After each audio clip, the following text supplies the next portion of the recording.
A man stands before a firing squad in 1851, watching his country slide into dictatorship.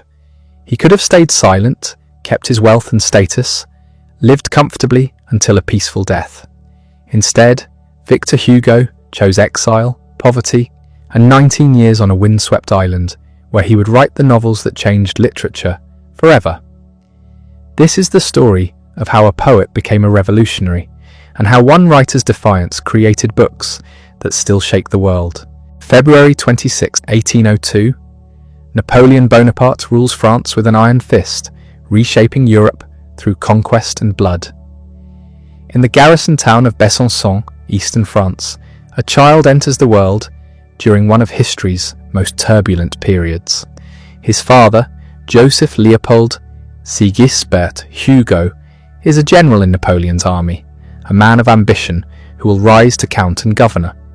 His mother, Sophie Trebuchet, comes from the shipbuilding trade in Nantes, a woman of fierce independence and royalist sympathies who despises everything Napoleon represents. The marriage is a catastrophe waiting to happen. They name the boy Victor Marie Hugo. The middle name honours his godfather, but Victor, meaning conqueror, proves prophetic in ways no one could anticipate. His childhood is chaos. Leopold's military career drags the family across Europe. Spain, Italy, back to France, then Spain again. Victor learns to read in Naples, studies in Madrid, watches executions in the street. By age 10, he's seen more of war's brutality than most men witness in a lifetime. His mother and father are locked in a cold war of their own, Sophie's royalist convictions clashing violently with Leopold's Napoleonic loyalty. The tension splits the household down the middle. Sophie eventually separates from Leopold, taking Victor and his brothers to Paris. She settles in a former convent with an overgrown garden, a wild tangle of nature in the heart of the city. For young Victor, that garden becomes everything. A refuge, a kingdom, the first place he feels something like peace. Years later, he'll recreate it in his writing, that sense of green sanctuary amid stone and suffering. The education begins in earnest. Sophie, determined her sons will become royalists like herself, hires tutors. But Victor's real schooling happens in his head. He devours books, Virgil, Homer, Chateaubriand. He starts writing poetry at 14, with a confidence that borders on arrogance.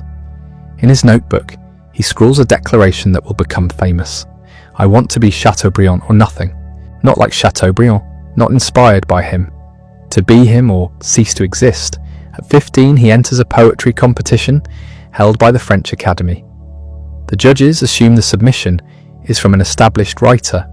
When they discover the author's age, they're stunned. Victor doesn't win first prize, but he gets an honourable mention, and suddenly people are paying attention. This isn't a talented child. This is something else entirely. He writes obsessively. Odes, verse dramas, essays. In 1819, at 17, he and his brother Abel found a literary journal, Le Conservateur littéraire. It lasts just over a year, but Victor contributes 22 articles and over 100 pages of poetry. The sheer volume of output is inhuman. He's building something, constructing himself word by word into the writer he's declared he must become. Then he meets Adèle Foucher. She's been a childhood friend, the daughter of a family friend who lived nearby. But when Victor sees her again, in his late teens, everything changes. She's beautiful, intelligent, and her parents think Victor is a penniless poet with no prospects. They forbid the relationship. Victor responds the only way he knows how. He writes love letters, poems, a novel. He publishes his first book of poetry, Odes et Poésies diverses, in 1822.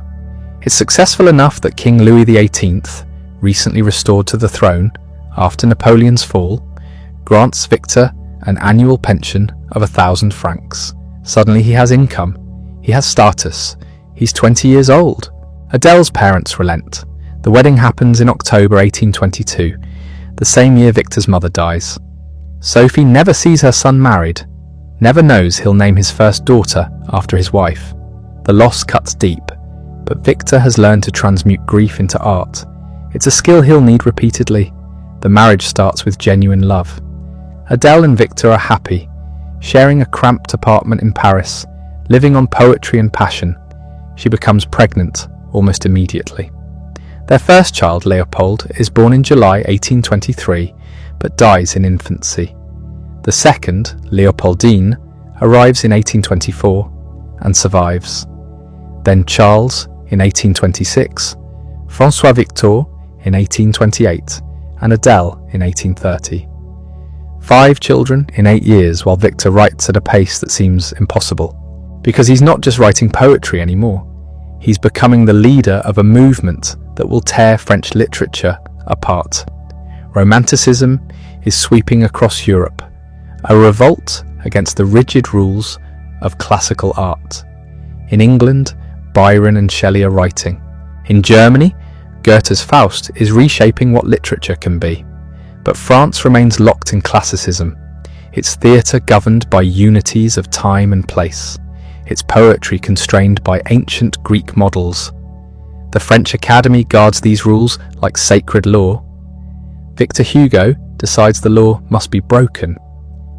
In 1827, he publishes a play called Cromwell with a preface that becomes a manifesto.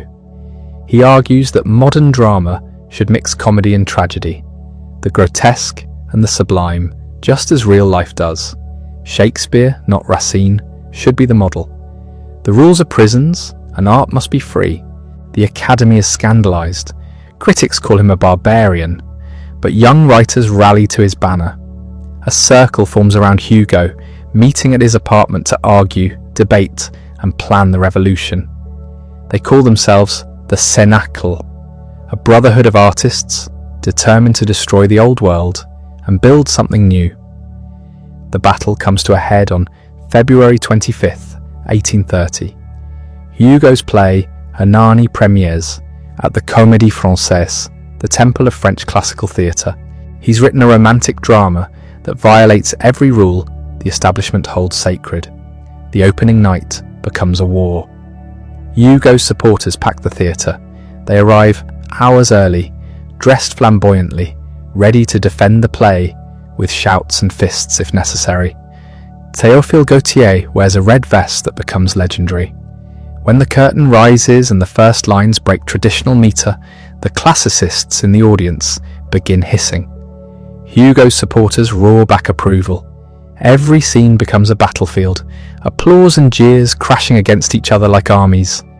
The play runs for 45 performances. Some nights end in near riots, but Hernani survives, and with it, French Romanticism wins its war. Victor Hugo, at 28, has become the most famous writer in France. Fame brings money, which brings a new house. Hugo moves his growing family to Place Royale, now Place des Vosges, one of Paris's most beautiful squares.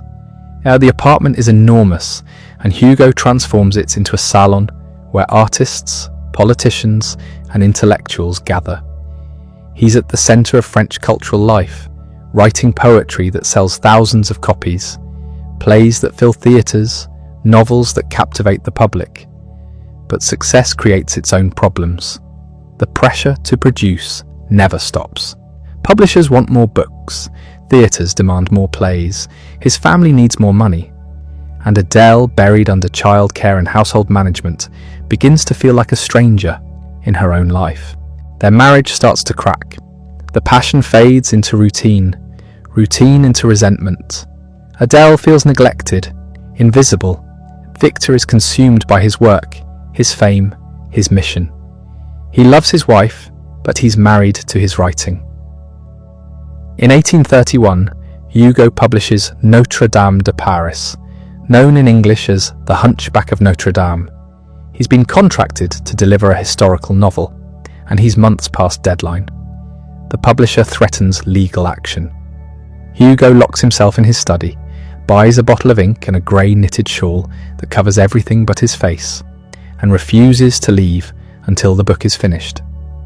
He completes it in 6 months. The novel is a phenomenon.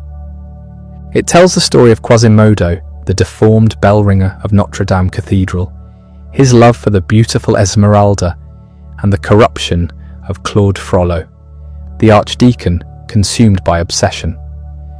But underneath the Gothic drama, Hugo has embedded something deeper, a meditation on architecture, history, and the soul of Paris itself.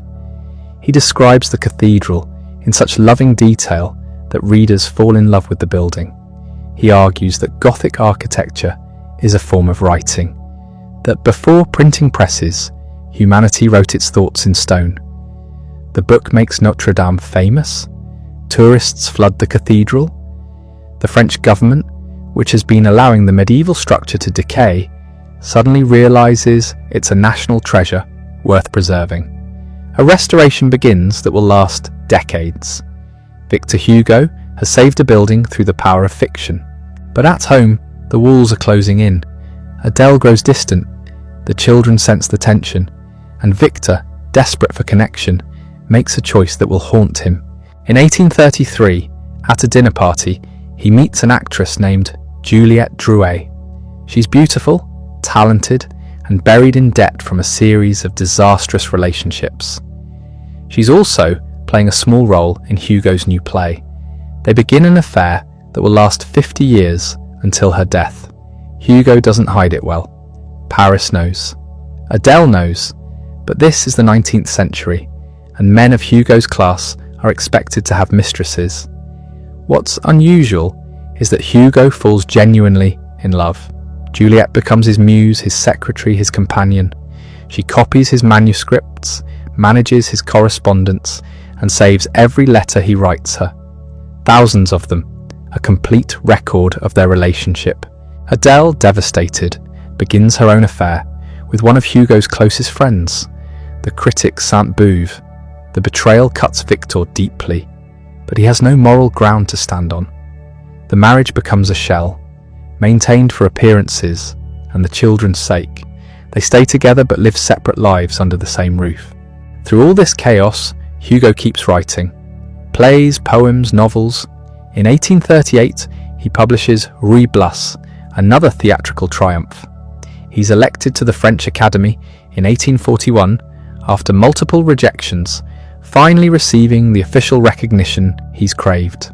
He's made a peer of France by King Louis Philippe in 1845, entering politics for the first time. Everything seems perfect.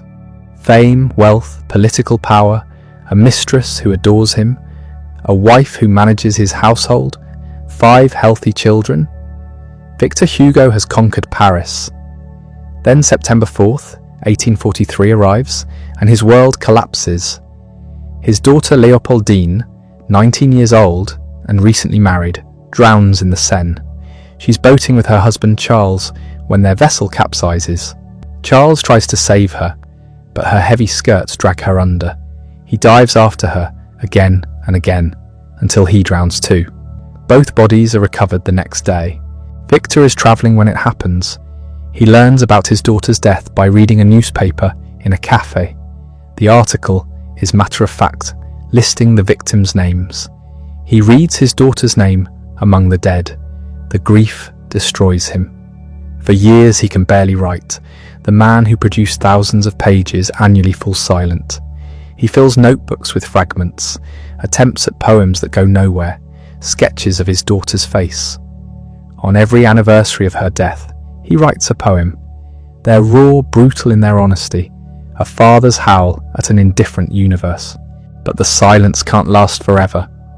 In 1848, revolution erupts across Europe. In France, King Louis Philippe abdicates. The Second Republic is declared. And Victor Hugo, emerging from his grief, steps onto a stage far more dangerous than any theatre. The barricades go up in February 1848, and this time, Hugo doesn't watch from a window. He's in the streets, witnessing the monarchy collapse in 3 days of chaos. Workers, students, and bourgeois liberals unite against Louis Philippe's increasingly corrupt regime. The king flees to England, disguised as Mr. Smith. France becomes a republic again. Hugo throws himself into politics with the same intensity he once reserved for poetry. He's elected to the National Assembly representing Paris. His speeches are magnificent, theatrical performances that pack the chamber. He argues for free education, universal suffrage, the abolition of poverty itself. He believes the Republic can be perfected through reason and goodwill. But the Second Republic is born into crisis. The economy is collapsing. Unemployment is rampant. The government closes the national workshops that provided jobs for thousands of workers. In June, Paris explodes again. This time, it's not a unified revolution, but a class war. Workers build barricades in the eastern neighborhoods. The assembly sends in the army. Hugo walks through the carnage, bodies in the streets, summary executions, thousands arrested and deported to Algeria without trial. The brutality shocks him. This isn't the glorious revolution he imagined. It's slaughter, and the republic he supports is doing the killing. His faith in gradual reform begins to crack. Then comes Louis Napoleon Bonaparte, nephew of the great emperor. He spent his life trading on his uncle's name, launching pathetic coup attempts and writing pamphlets from exile. Most people consider him a joke. Hugo certainly does. He calls him Napoleon the Little in private conversations, mocking his pretensions. But Louis Napoleon understands something Hugo doesn't. Sentiment matters more than policy. He campaigns on nostalgia for imperial glory, on promises to restore French greatness. He wins the presidential election in December 1848 by a landslide. Hugo is stunned. How could France choose this mediocrity? For 3 years, Hugo watches Louis Napoleon consolidate power. The president appoints loyalists, purges opponents, builds support in the army. Hugo speaks against him in the assembly, warning that this man means to make himself dictator. Few listen. Most deputies think Hugo is being theatrical again, seeing drama where there's only politics. December 2nd, 1851, the anniversary of Napoleon Bonaparte's coronation as emperor and his great victory at Austerlitz. Louis Napoleon launches his coup. Troops occupy Paris. The assembly is dissolved. Opposition leaders are arrested in their homes before dawn. Hugo isn't arrested. He's famous enough that taking him might spark resistance. He spends the day racing between meeting points, trying to organize opposition. A handful of Republican deputies gather to draft proclamations declaring Louis Napoleon a traitor. They print leaflets calling for resistance. Hugo himself goes to the barricades that spring up in working-class neighborhoods. But there's no real uprising. The workers remember June 1848 when the Republic massacred them. Why die for deputies who sent in the army 3 years ago? The barricades are small, poorly defended. The army crushes them in 2 days.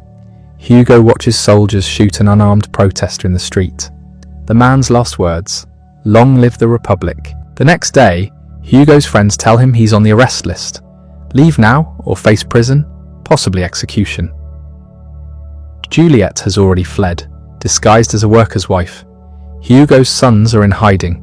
He has hours at most. On December 11th, 1851, using a false passport under the name Lanva, Victor Hugo crosses the border into Belgium. He's 50 years old. He believes he'll return in weeks, maybe months, once Louis Napoleon's coup collapses. He'll be in exile for 19 years. Brussels receives him as a hero. Other French exiles gather around him. They write manifestos, plan resistance, convince themselves the French people will rise up any day now. They don't. In January 1852, Louis Napoleon stages a plebiscite asking France to approve his seizure of power. Nearly 8 million vote yes, 600,000 vote no. France wants order, stability, glory. It doesn't want Hugo's republic. The Belgian government, nervous about antagonizing France, asks Hugo to please stop making incendiary speeches. He refuses.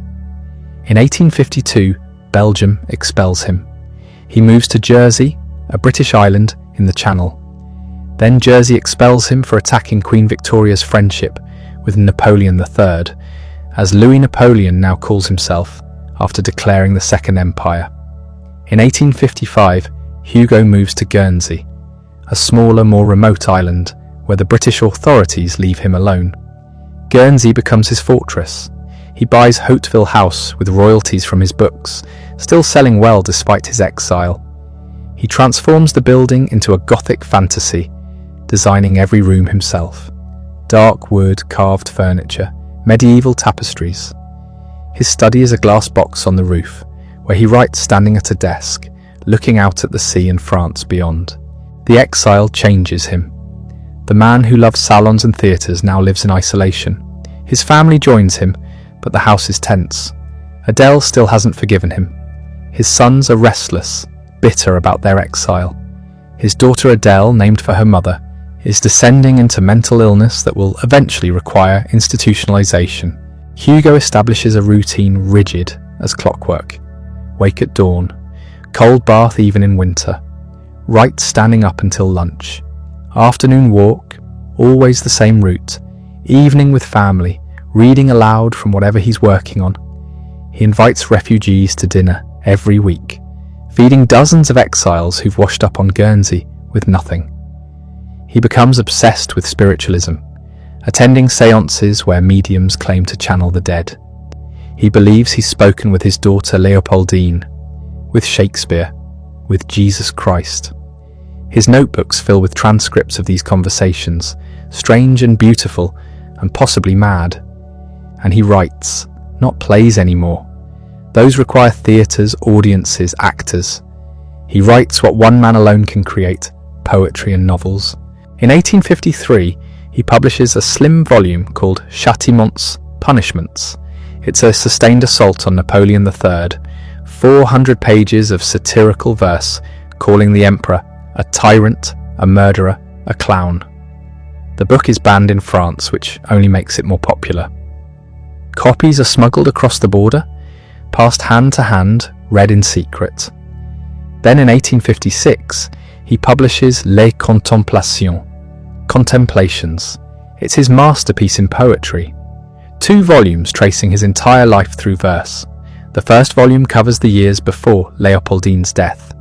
The second, everything after. The poem marking the division is dated September 4th, 1843, the day she drowned. The collection becomes one of the best-selling poetry books in French history. But Hugo isn't satisfied with poetry.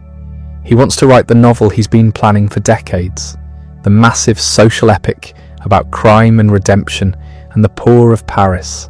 He's been taking notes since the 1820s, sketching characters, collecting research about convict prisons and sewers, and street slang. In exile, finally, he has time. He starts writing in 1860. For 2 years he works obsessively, producing pages every morning in his rooftop study. The novel grows to enormous length, 5 volumes, 1,500 pages. He calls it Les Misérables, the Wretched. The story follows Jean Valjean, a man imprisoned for 19 years for stealing bread to feed his sister's starving children. Released on parole, he's rejected by society until a bishop shows him mercy. Valjean reinvents himself, becomes a factory owner and mayor, but his past pursues him in the form of Inspector Java, a policeman who believes the law is absolute and criminals can never change. Woven through Valjean's story is an entire world. Fantine, the factory worker who becomes a prostitute to support her daughter. Cosette, that daughter, rescued by Valjean and raised as his own. Marius, the young revolutionary who falls in love with Cosette. The Thénardier, the criminal couple who exploit everyone they meet. And the June Rebellion of 1832, when students and workers built barricades and died for a republic that wouldn't come for 16 more years. Hugo interrupts the plot constantly for essays. 50 pages on the Battle of Waterloo, 80 pages on the Paris sewers, entire chapters on argot, the secret language of criminals. He explains monastic orders, discusses the nature of revolutions, meditates on the meaning of poverty. Modern readers often skip these sections, impatient to return to the story. But for Hugo, they are the story. He's not just writing a novel. He's writing an encyclopedia of suffering and an argument for redemption. The central question, can people change? Javert says no. The law is fixed. A criminal is always a criminal. Hugo, through Valjean, argues yes. People are shaped by society. Treat them with cruelty and they become cruel. Show them mercy and they can become something else. It's a radical idea in 1862, when prisons are brutal and punishment is considered justice. Hugo sells the publishing rights for an unprecedented sum. The publisher pays 300,000 francs, the largest advance in literary history to that point. The book is released simultaneously in Paris, Brussels, Leipzig, London, Rotterdam, Warsaw, Budapest, Madrid, and Rio de Janeiro. It's a global event. The reviews are savage. Critics call it excessive, melodramatic, preachy. Flaubert, the master of restrained realism, says it's written for the Catholic socialist shithouse. The literary establishment hates its sentimentality, its digressions, its obvious moral lessons. The public doesn't care. Les Miserables becomes an instant bestseller across Europe. Workers buy it in installments they can barely afford. Prisoners beg guards to read it to them. In Italy, dock workers supposedly pool their money to buy a single copy, gathering each evening to hear the next chapter read aloud. The book is banned in Russia, but circulated anyway. Napoleon III, the target of so much of Hugo's exile rhetoric, keeps a copy by his bedside. Why does it connect so powerfully? Because Hugo takes the people society considers worthless and makes them central. The prostitute, the convict, the street urchin, the old revolutionary no one remembers. He shows their suffering in excruciating detail and insists it matters. He argues that a society is judged not by how it treats its best citizens, but its worst. The book makes Hugo wealthy beyond imagination. He's already famous, but Les Miserables transforms him into something else. A moral voice, a conscience in exile, the old man on his island who speaks for the poor. Napoleon III's government tries to ignore him. Occasionally they offer amnesty to exiles, allowing them to return if they swear loyalty to the empire. Hugo always refuses.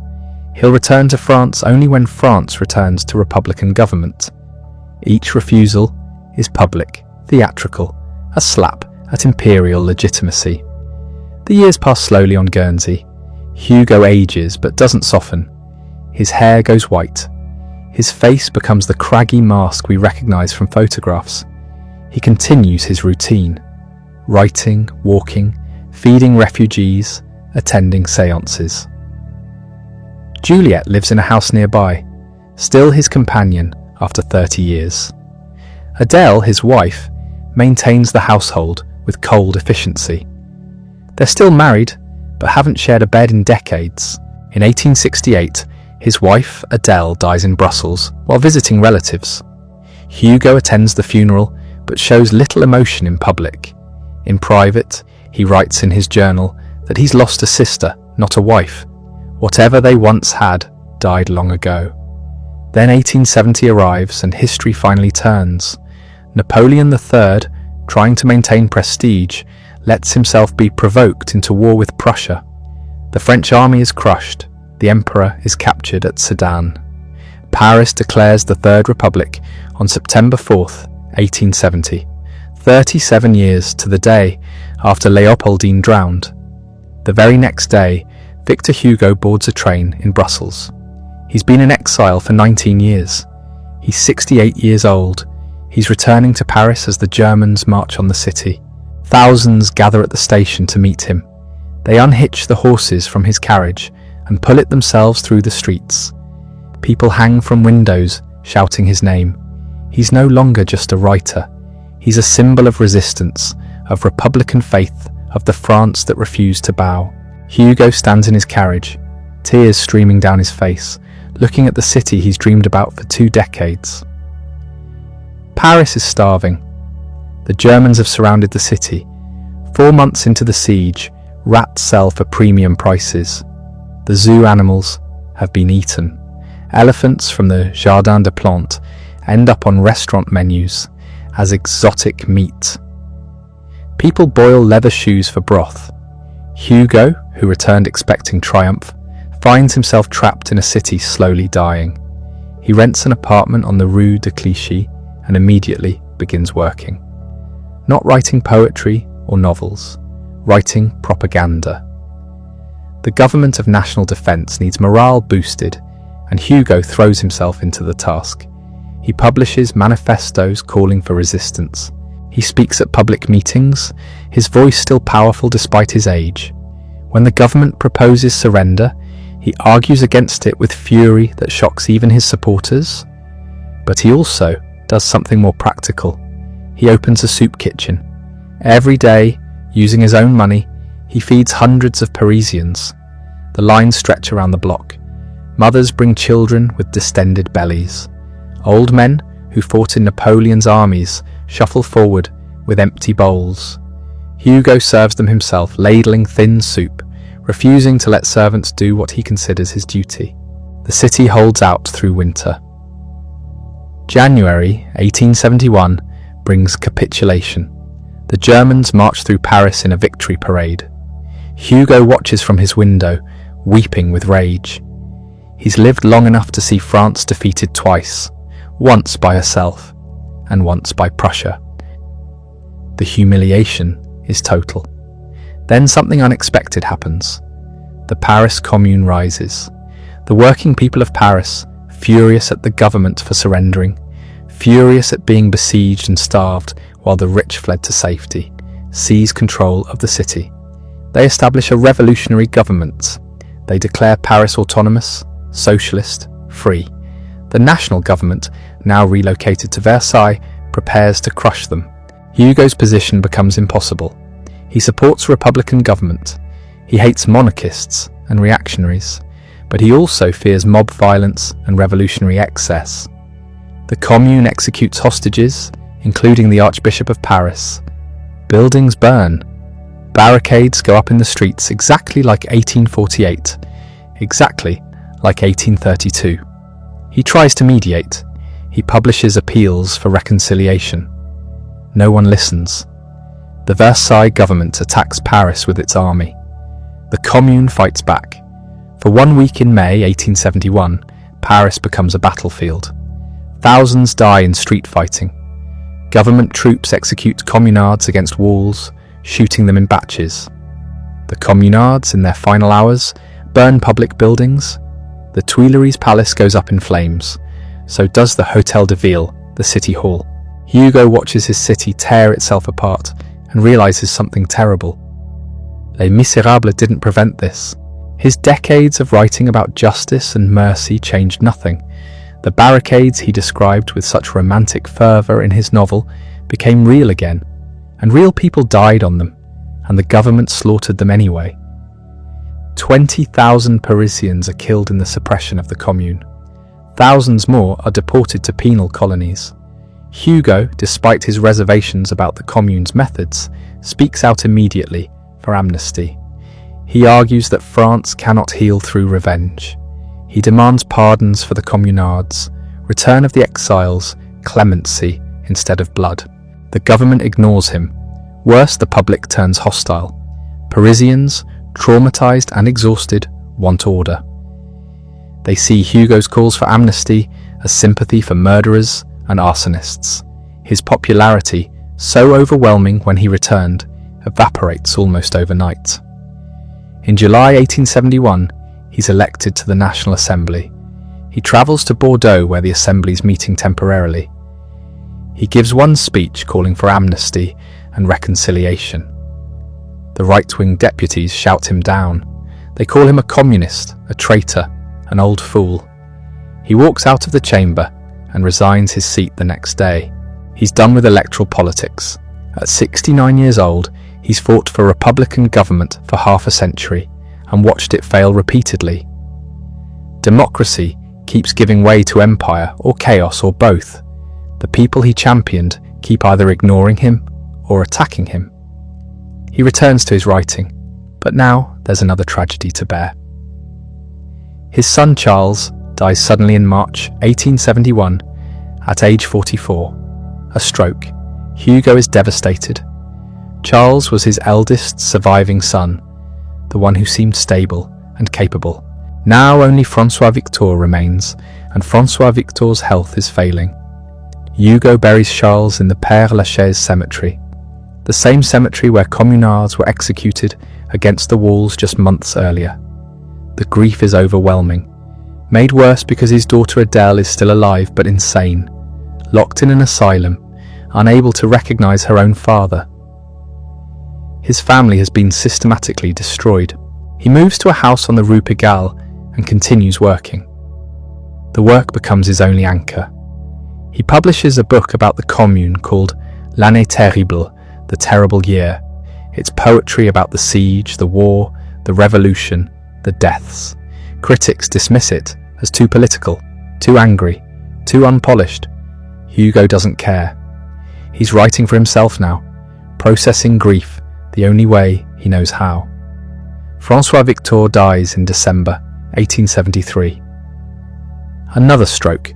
Hugo has now outlived his wife, 3 of his 4 children, and most of his generation. He's 71 years old. He attends yet another funeral, stands at yet another grave, and goes home to his empty house. He keeps writing. What else can he do?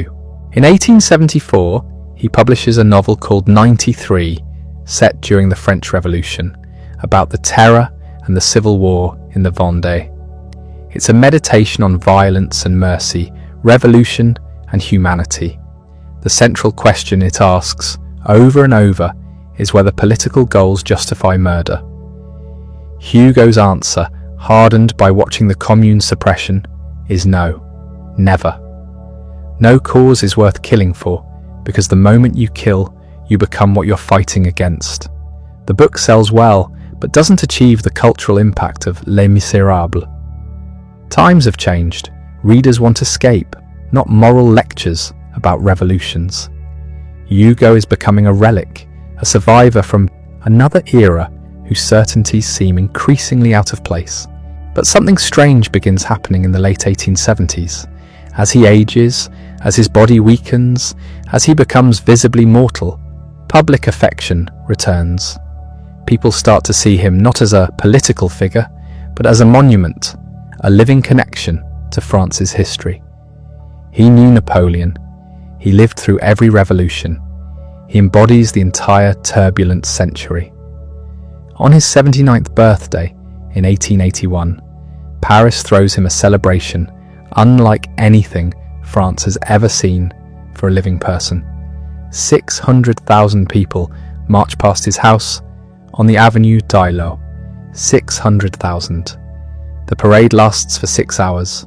Workers, students, soldiers, government officials, artists, ordinary families with children. They file past his window while he stands on his balcony, weeping, waving, overwhelmed. The government renames the street. It becomes Avenue Victor Hugo. He's still alive, and they're naming streets after him. He jokes that he'll have to pay rent to himself. He's become what he always wanted to be. The voice of France, the conscience of the Republic, the old man who speaks for the poor and remembers every injustice. But he's also become something he never anticipated, a celebrity in the modern sense, someone famous for being famous, whose actual work matters less than his symbolic presence. He continues his routine. Up early, writing until noon. At lunch, a walk, more writing. Dinner with whatever guests appear.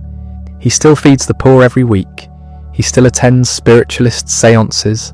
Still believes he's communicating with Leopoldine. He still takes young mistresses, his sexual appetite undimmed even in his 80s. Juliette Drouet, now elderly herself, still lives nearby, still receives him regularly, still maintains the fiction that she's his only love. In 1883, Juliette dies. She's 77. They've been together for 50 years. Hugo is 81 and loses the one person who loved him without reservation or complication. He writes in his journal that he's lost his wing. He attends her funeral. barely able to stand, supported by friends. He's the last one left. Everyone from his youth is dead. Everyone from his middle age is dead. Most people from his old age are dead. He's outlived his generation, his children, his lovers, his enemies, his friends. He walks through Paris and sees buildings he remembers being built, streets he remembers being cobbled, monuments he remembers being dedicated. He's a ghost in his own city. His health deteriorates rapidly after Juliet's death. He catches pneumonia in early 1885. He recovers partially, but remains weak. His mind stays sharp, but his body is failing. He knows it. Everyone knows it. On May 15th, 1885, he suffers a stroke. He's bedridden, struggling to breathe. Doctors are summoned. The government sends officials to check on him. Newspapers print daily updates on his condition. The entire country holds its breath. For a week he lingers, sometimes conscious, sometimes not. His grandchildren sit by his bed. Friends visit. Priests offer last rites, which he refuses. He's never returned to the church despite decades of pressure. He believes in God, he insists, but not in priests or dogma or organized religion. On May 22nd, 1885, at 1:27 in the afternoon, Victor Hugo dies. He's 83 years old. He's been famous for 65 years. He's published across 7 decades. He's outlived 4 governments and witnessed 2 revolutions and 3 wars. He's written 50 volumes of work, from poetry to novels to plays to political manifestos. The news spreads instantly. Paris shuts down. Theatres close. Newspapers print special editions with black borders. The government immediately declares a state funeral, something normally reserved for heads of state and military heroes. Hugo will receive the highest honour France can bestow. His will specifies he wants a pauper's funeral. He wants to be buried in a simple coffin, transported in a hearse for the poor. The government decides to honour this literally, but turn it into spectacle. They commission a massive pauper's hearse, ornate and enormous, pulled by 16 black horses. The coffin will be simple as he requested, but the ceremony will be anything but. The body lies in state under the Arc de Triomphe, draped in black crepe. For 2 days and 2 nights, people file past. Estimates suggest 2 million people come to pay respects. Some wait 10 hours in line. They come from across France and beyond. Workers in their rough clothes stand next to government ministers in formal dress. Everyone equal before the coffin of the man who insisted they were equal in dignity. The funeral procession on June 1st, 1885, becomes the largest in French history. Every segment of society participates. Workers' unions march with their banners. Student groups carry wreaths. Military bands play dirges. The procession stretches for miles, taking 6 hours to move from the Arc de Triomphe to the Panthéon, where Hugo will be buried among France's greatest figures. Anarchists throw flowers. Socialists sing the Marseillaise. Republicans weep openly. Even monarchists attend, recognizing that whatever their disagreements, Hugo mattered. He meant something. His death marks the end of an era in a way that feels tangible, undeniable. They place his coffin in the Panthéon's crypt next to Voltaire and Rousseau, the 3 great voices of France's conscience lined up in death as they were in spirit. The inscription is simple: Victor Hugo. No titles, no honours, just the name. It's enough. Everyone knows who he was and what he represented. The orphan who became a viscount, the royalist who became a republican, the wealthy man who fed the poor, the exile who refused to compromise, the father who lost everything, the writer who never stopped working. The death of Hugo unleashed something unexpected across Europe. Writers who'd spent decades dismissed as radicals or romantics suddenly found themselves being read differently. His funeral wasn't just mourning one man. It was recognizing that literature could be a form of power equal to any government or army. Within weeks, publishers across France reported surging sales of Hugo's complete works. But more surprising was what happened beyond France's borders. In Russia, Dostoevsky had died 4 years earlier, but his work was experiencing a renaissance partly inspired by Hugo's example. Tolstoy, still alive and writing, publicly declared Hugo one of the few writers who understood that art must serve humanity's moral progress. In England, Thomas Hardy attended a memorial service in London and later wrote that Hugo proved a novelist could be a philosopher without sacrificing story.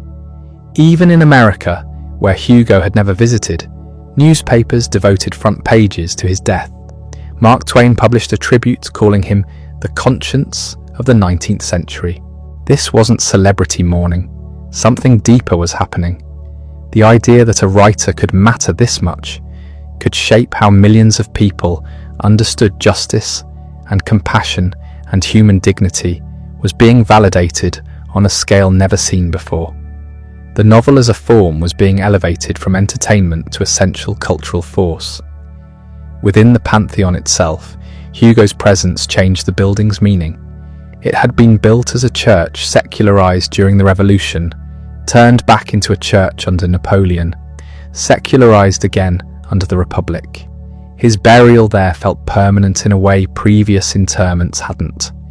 The crypt became a pilgrimage site. People visited not to pray, but to pay respects to ideas, liberty, equality, the power of words to change the world. But Hugo's real legacy wasn't in marble crypts or state ceremonies.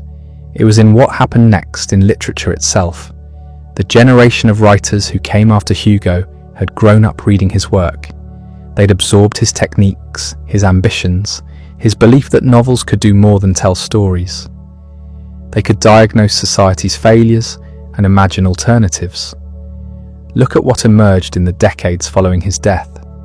Émile Zola launched naturalism, applying scientific observation to fiction, documenting how poverty and environment shaped human lives. His 20-novel Rougon-Macquart cycle was consciously modelled on Hugo's ambition to capture an entire society in fiction. Anatole France won the Nobel Prize writing novels that combined Hugo's social conscience with sharper irony. Romain Rolland created Jean Christophe, a 10-volume novel tracking one man's life across decades, echoing Les Miserables' scope. Even writers who rejected Hugo's romanticism couldn't escape his shadow. The symbolists who wanted pure poetry, art divorced from politics, were reacting against Hugo. But reaction is still influence. You can't define yourself against something irrelevant. The global spread was even more striking. In Latin America, Hugo became a secular saint. Simón Bolívar had met him during the Wars of Independence, and Hugo had written passionately, supporting Latin American liberation. A century later, writers from Buenos Aires to Mexico City claimed him as inspiration. Gabriel Garcia Marquez later said that reading Hugo as a teenager showed him that novels could contain everything: love, politics, history, philosophy, adventure, all woven together without apology. In Asia, Hugo arrived through translation and created literary earthquakes. Japanese intellectuals discovering Les Miserables in the 1880s found a model for how to critique their own society's rapid modernization and treatment of the poor. Chinese reformers used Hugo's arguments about justice and human rights to challenge imperial authority. Victor Hugo societies formed in cities across Asia, reading groups that were half literary appreciation and half political organizing. The musical adaptation of Les Miserables in 1980, a century after Hugo's death, proved the work's immortality. It became the longest-running musical in history, seen by over 130 million people in 44 countries. The songs were translated into 22 languages. Revolutionary students in Tiananmen Square in 1989 sang "Do You Hear the People Sing" as an anthem. The same song was sung during the Arab Spring in 2011, during Hong Kong protests in 2014, during resistance movements across the world. This is what Hugo had wanted. Not statues or academic analysis, but living connection with ordinary people facing injustice. His influence on later revolutionary movements is impossible to quantify, but undeniable. Lenin had read Hugo, so had Gandhi. Martin Luther King Jr. cited Les Miserables as formative in developing his understanding of civil disobedience and redemption. The book appeared on reading lists for everyone from anarchists to Christian reformers, each finding different ammunition for their causes in its pages. But the literary techniques mattered as much as the politics. Hugo pioneered things we now take for granted. The idea that a novel could pause its plot for chapters of historical analysis or philosophical digression. The use of parallel storylines that converge dramatically. The creation of characters who embody ideas without becoming mere symbols. The mixing of high tragedy and low comedy, sometimes in the same scene.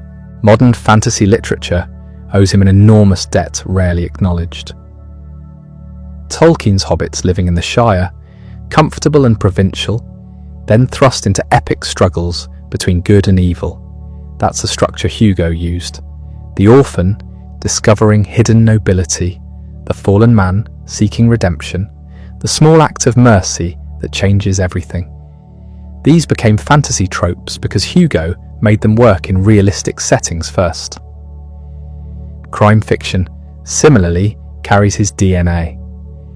The detective who's more interested in understanding criminals than punishing them, the investigation that reveals social injustice, the twist where the pursued becomes sympathetic and the pursuer questionable.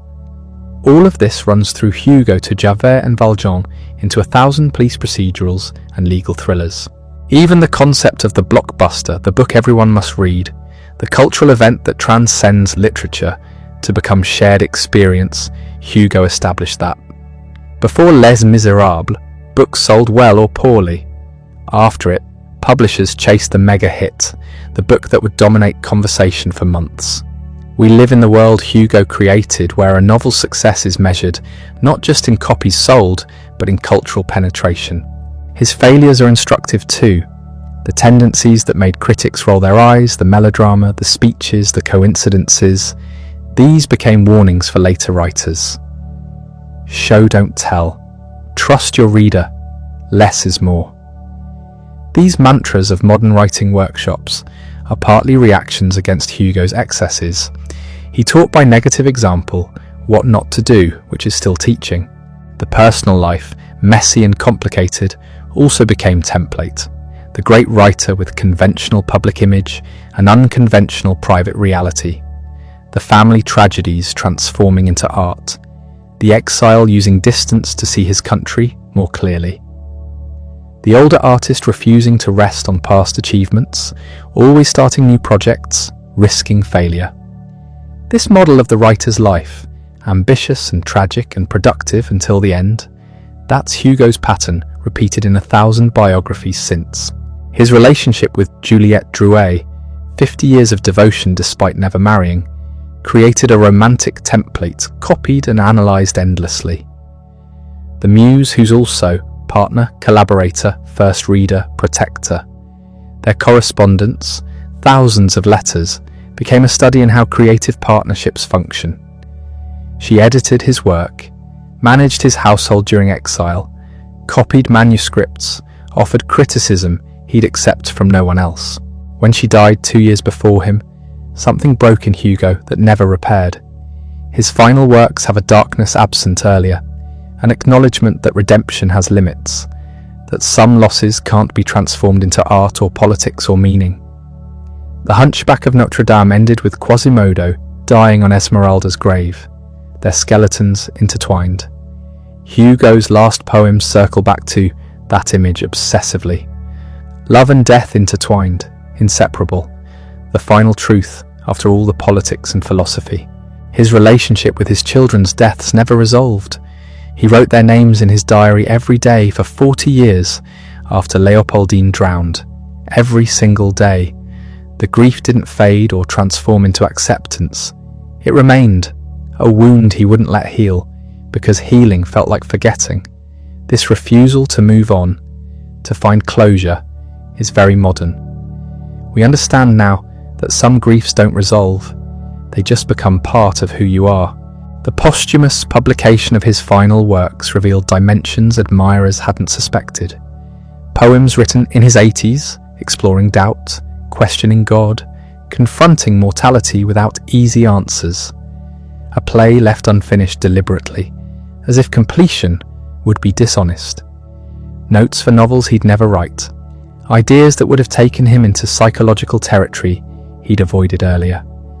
An old man still restless, still unsatisfied, still believing the next work might finally say what needed saying. His instructions for his literary estate were characteristically generous and controlling. Everything was to be published eventually, but slowly, parceled out over decades. He wanted to remain present in French culture long after death, a steady stream of new Hugo works appearing like messages from beyond. It worked. Publishers released his complete works in waves through the early 20th century, each volume an event. The house on Place des Vosges where he'd lived became a museum within a year of his death. People walked through rooms where Les Misérables was written, seeing furniture he'd designed, reading letters framed on walls. It's still there, still visited, a shrine to the writer as secular saint. His house in Guernsey similarly became pilgrimage site, the exile's fortress now tourist destination. But the real museums were libraries. Every major library in France acquired complete Hugo collections. Schools made his work mandatory reading. The Third Republic, establishing universal public education in the 1880s, put Hugo at the centre of the curriculum. French children learned to read using his poems. They studied Les Misérables in grammar school, Notre Dame in secondary school. He became France's national pedagogy. This canonization had costs. The radical edge got sanded down in classroom versions. Teachers emphasized patriotism and moral uplift while skipping the attacks on capitalism and organized religion. Hugo, the safe classic, replaced Hugo, the dangerous revolutionary. By the 1920s, avant-garde writers were rejecting him as establishment, old-fashioned, the past they needed to destroy to create something new. The surrealists, particularly, despised him. They saw his work as everything wrong with 19th century literature. Too earnest, too moral, too invested in rational progress and social reform. They wanted dream logic, unconscious eruption, destruction of meaning itself. Hugo represented the enemy. This rejection was temporary. By mid-century, critics were rediscovering his experimental side. The late poems that broke traditional forms, the novels that shattered conventional structure, the plays that mixed genres recklessly. Hugo the revolutionary returned, but now as literary revolutionary, not just political one. Structuralist critics found in his work self-conscious play with language and form. Marxist critics appreciated his class analysis. Feminist critics examined his female characters, finding both progressive and problematic elements. Post-colonial critics studied his writings on empire and race, seeing a figure struggling toward positions his culture hadn't yet developed vocabulary for. Everyone found something to argue about, which meant he remained vital. The bicentennial of his birth in 2002 brought massive celebrations across France. New editions, television specials, academic conferences, public readings. President Chirac gave a speech at the Pantheon calling Hugo France's conscience. The Socialist Party claimed him. So did centrists. Even some conservatives found aspects to praise. He'd become universal enough that everyone could claim a piece. But his truest legacy isn't in France or literature. It's in the idea he spent his life promoting, that individuals matter, that society has obligations to its weakest members, that poverty is a crime committed by the powerful against the powerless, that justice delayed is justice denied, that words and stories can change how people see the world and therefore change the world itself. Every time someone reads Les Misérables and feels anger at injustice, Hugo wins. Every time a writer believes their work can matter beyond entertainment, that's Hugo's legacy. Every time someone argues that art has moral responsibilities, they're fighting a battle he fought. The question haunts every idealist who picks up a pen. Can stories actually change anything? Or are they just beautiful distractions while the real machinery of power grinds on? Hugo believed with religious fervour that they could, but belief and reality don't always align. So what actually happened? When Les Miserables landed in bookstores, when thousands of readers finished that final page, did anything shift? The evidence is strange and scattered. Not one big moment, but hundreds of small ones accumulating across decades. A factory owner in Lyon read the sections on Fantine's exploitation and reformed his hiring practices. He wrote Hugo a letter about it. We have the letter. A priest in Marseille started a program helping ex-convicts find work after reading about Jean Valjean's struggles. Parish records document this. A politician named René Waldeck-Rousseau, who'd later become Prime Minister, cited Hugo's attack on the death penalty when arguing for its abolition in Parliament. The transcript exists. These aren't myths.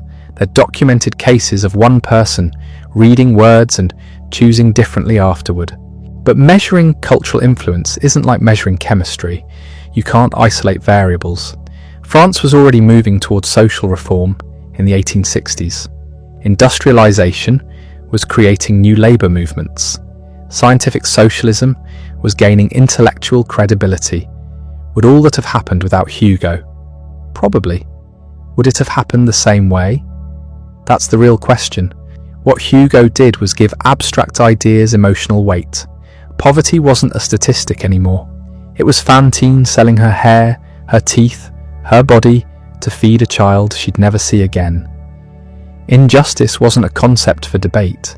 It was Valjean hunted for decades because he stole bread when starving. Redemption wasn't theology.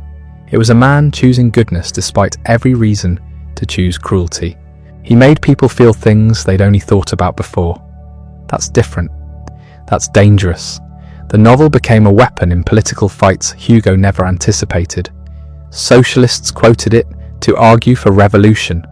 Reformers quoted it to argue against revolution. Anarchists loved the barricade scenes. Liberals loved the redemption arc. Everyone found ammunition, which meant everyone had to engage with the underlying questions. Should society exist to serve individuals, or individuals to serve society? Do circumstances excuse crime? Does punishment reform anyone, or just satisfy revenge? Can people fundamentally change? These weren't new questions, but Hugo forced millions to confront them emotionally rather than abstractly. You can ignore a philosophical treatise, harder to ignore Fantine dying alone. The Catholic Church had complicated feelings. On one hand, Hugo's anti-clericalism was undeniable. Bishop Muriel was saintly, but the Church as institution got savaged throughout. On the other hand, the book was deeply Christian in its ethics. Forgiveness, sacrifice, love, overcoming hate. These were gospel values, whatever Hugo's personal beliefs. Some bishops condemned it, others quietly recommended it. Priests found themselves in the odd position of agreeing with Hugo's values, while disagreeing with his conclusions about their institution. That tension was productive. It forced internal church debates about social responsibility that might not have happened otherwise. The book's influence spread weirdest in places Hugo never visited. Russian revolutionaries read it in translation and saw their own oppression mirrored. Japanese reformers during the Meiji period used it to argue for Western-style legal systems. Indian independence activists found parallels to colonial exploitation. The story was specific to 19th century France, but the patterns were universal enough that people everywhere recognized themselves. This is what happens when you write about fundamentals. Hunger, injustice, love, sacrifice. These aren't culturally specific. The details change, but the core experiences translate. Hugo tapped into something beneath nationality or era. the human response to being crushed by systems too big to fight, and the stubborn insistence that fighting anyway matters. But did the book actually reduce poverty, end capital punishment, reform prisons? The honest answer is no, not directly. France still had slums in 1900, worse than anything in the novel. The death penalty wasn't abolished until 1981. Prisons remained brutal. What changed was consciousness. The number of people who looked at poverty and saw a moral emergency rather than natural order, who looked at criminals and saw failed systems rather than failed souls, who believed society could be different because someone had imagined it different convincingly enough. That's not nothing. Revolutions start in imagination before they start in streets. The musical that premiered in 1980 created a second wave of influence, completely different from the first. Cameron Mackintosh's production turned Hugo's political epic into emotional spectacle. The barricade became backdrop for love stories. The social analysis got compressed into, "Do you hear the people sing?" Revolutionary theory became 3 minutes of soaring melody. Literary purists hated this. They saw dumbing down, commercialization, the reduction of complex ideas to sentiment. They weren't entirely wrong. The musical simplifies ruthlessly. Whole characters disappear. The philosophical digressions that make up half the novel vanish completely. What remains is skeleton plot and big emotions. But something unexpected happened. The musical reached people who'd never read the book and never would. Teenagers who couldn't get through Hugo's prose sat in theatres weeping at Fantine's death. Audiences who found 19th century literature impenetrable connected immediately with the same story set to music. The emotional core that Hugo spent 1,200 pages building, the musical delivered in 3 hours. This created strange cultural moments. During the 2014 Hong Kong protests, demonstrators sang "Do You Hear the People Sing?" in Cantonese. During the 2013 Turkish protests, crowds sang it in Turkish. During various Occupy movements, it became unofficial anthem. These protesters weren't thinking about July Revolution or June Rebellion. Most probably hadn't read Hugo, but they'd absorbed through the musical the idea that rebellion against injustice is noble. That standing together against overwhelming power matters even if you lose. That some things are worth barricading streets for. Hugo would have been baffled by the music and delighted by the impact. He wanted his work to inspire action. The form was secondary. The novel's influence on other writers is easier to trace. Dostoevsky read Les Miserables while writing Crime and Punishment. The parallels are obvious. Both feature criminals seeking redemption. Both explore whether society or individual bears responsibility for crime. Both use Christian symbolism while questioning Christian institutions. Raskolnikov is Jean Valjean if the redemption arc failed. Tolstoy studied Hugo's technique of mixing historical analysis with personal story. War and Peace does exactly what Les Miserables does, uses individual characters to illuminate vast social forces. The philosophical digressions Tolstoy inserted into his novel about history and free will mirror Hugo's digressions about slang and sewers and revolution. Dickens and Hugo influenced each other across the channel. Both were preoccupied with urban poverty and social reform. Both mixed melodrama with social criticism. Both believed novels could be moral instruction without being boring. The main difference was temperament. Dickens was fundamentally hopeful about institutions. Reform the system and people flourish. Hugo was anarchist at heart. Systems themselves were suspect. Only individuals choosing goodness could save anything. 20th century writers had more ambivalent relationships with Hugo. His sentimentality embarrassed modernists who valued irony and emotional restraint. His faith in progress seemed naive after 2 world wars. His lengthy digressions violated every principle of tight economical prose. Yet his influence persisted in unexpected places. Toni Morrison's Beloved does what Les Miserables does, takes historical trauma and makes it intimate.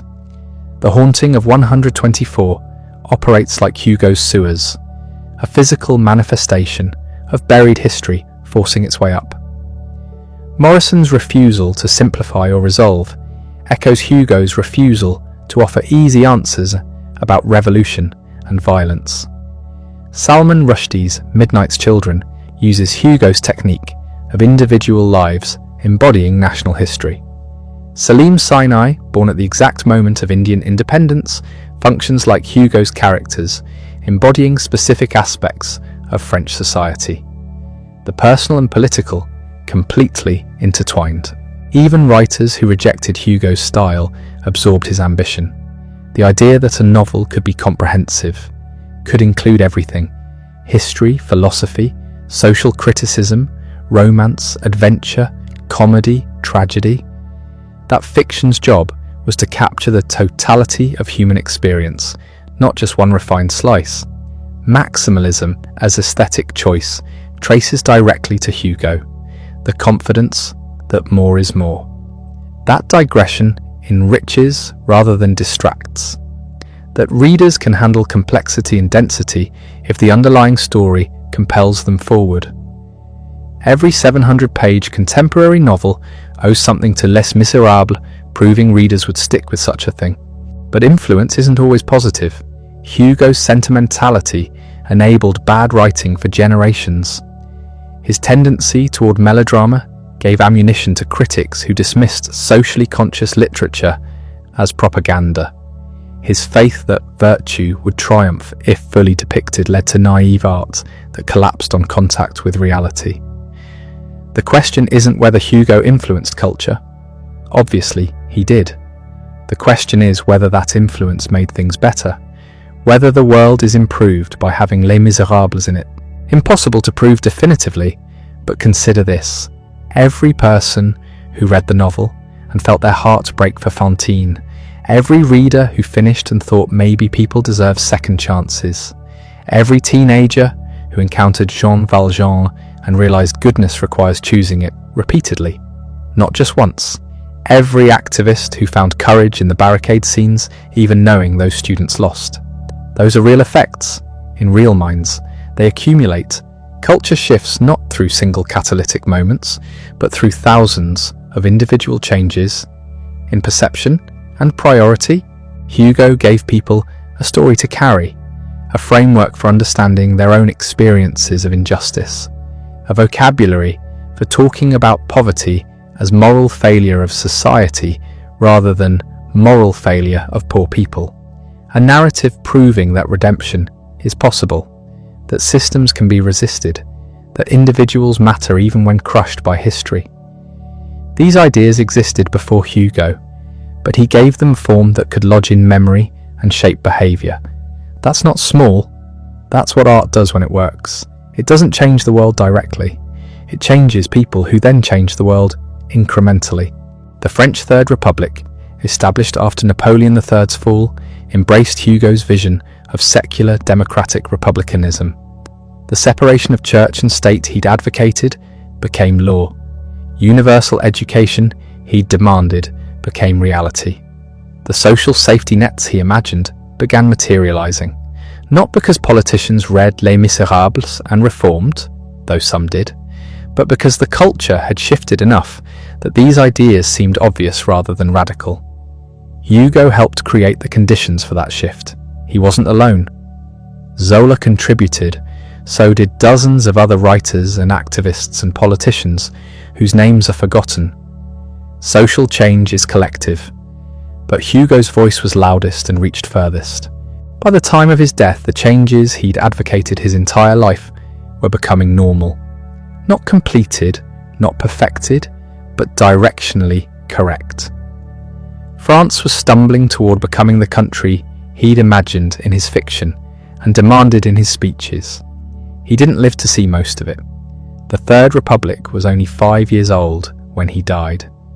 The social reforms were just beginning. The full flowering of French republicanism would take decades more. But he saw enough to know the direction was right. In his final years, he received visitors at his house on Avenue des Lau, politicians seeking advice, writers seeking blessing, ordinary people seeking to meet the man whose books had meant something to them. He received them all with the same courtly dignity, still vain, still convinced of his own importance, but also genuinely interested in their stories. One visitor asked what he wanted his legacy to be. Hugo supposedly said he wanted to be remembered as someone who'd fought for the oppressed, not as a writer, as a fighter. The writing was just a weapon. That's probably apocryphal, but it captures something true about how he saw himself. Artist second, activist first. The novels were beautiful because they had to be beautiful to work, but their purpose was never beauty. Their purpose was change. The funeral was theatre on a scale Paris had never seen, not for a king, for a writer. May 22nd, 1885. Victor Hugo had died at 83 after a brief illness. The government immediately declared a national day of mourning and began planning something unprecedented. They would give him a state funeral, the highest honour France could bestow, but Hugo had left instructions in his will. He wanted a pauper's funeral, a simple coffin, no ceremony, buried in the cemetery for the poor. It was his final gesture of solidarity with the miserable ones he'd spent his life defending. The government had a problem.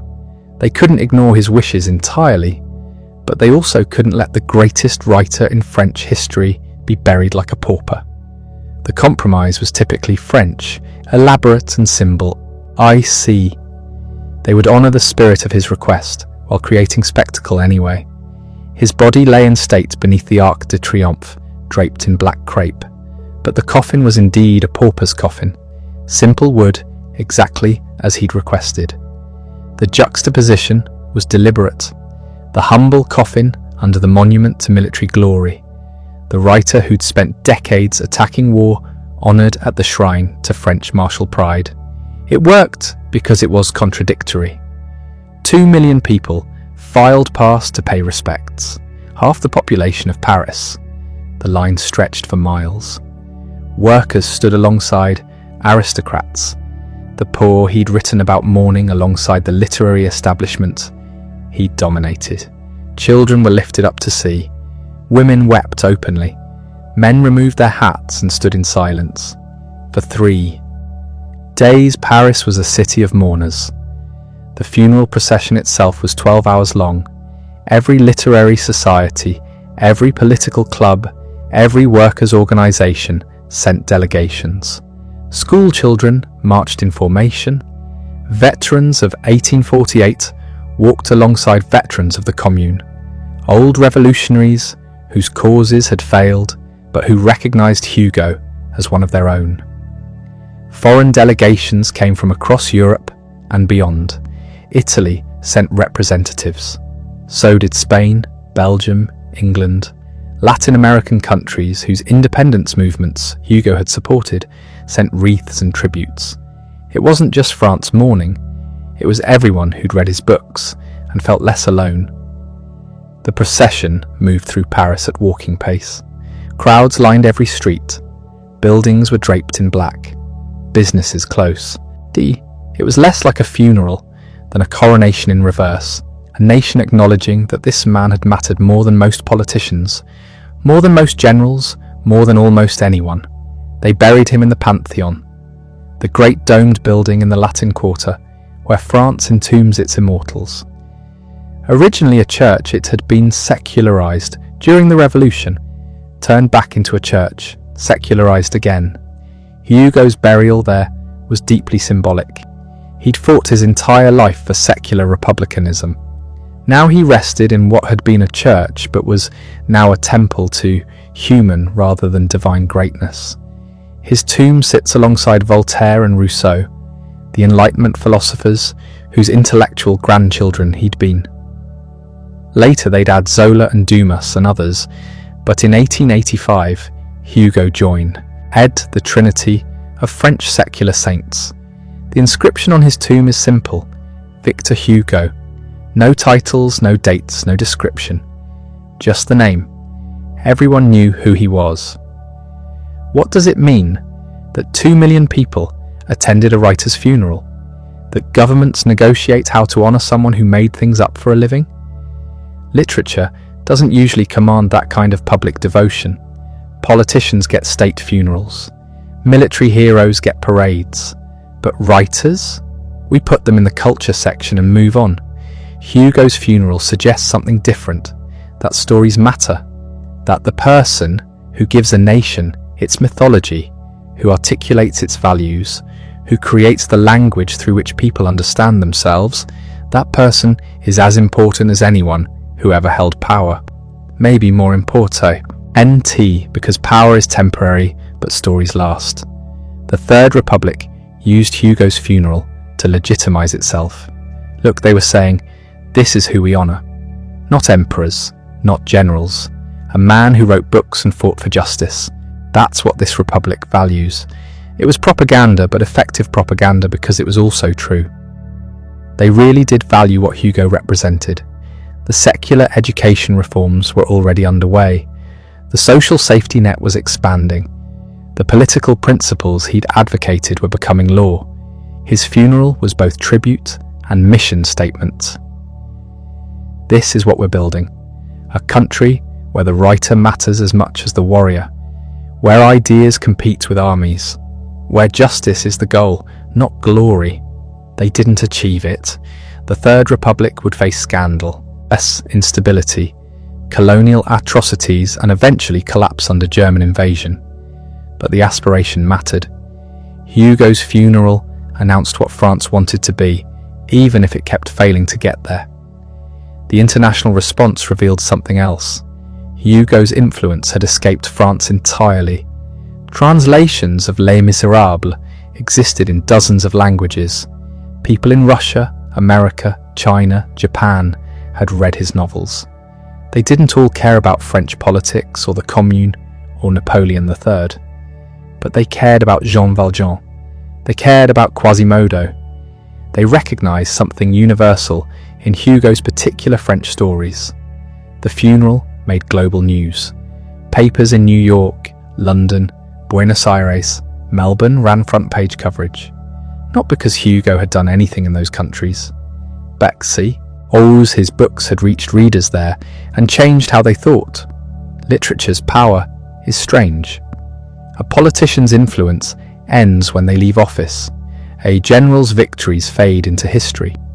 But a novel keeps working. It sits on shelves, gets assigned in schools, finds new readers every generation who encounter the same story their grandparents read and discover it still lands. Hugo understood this.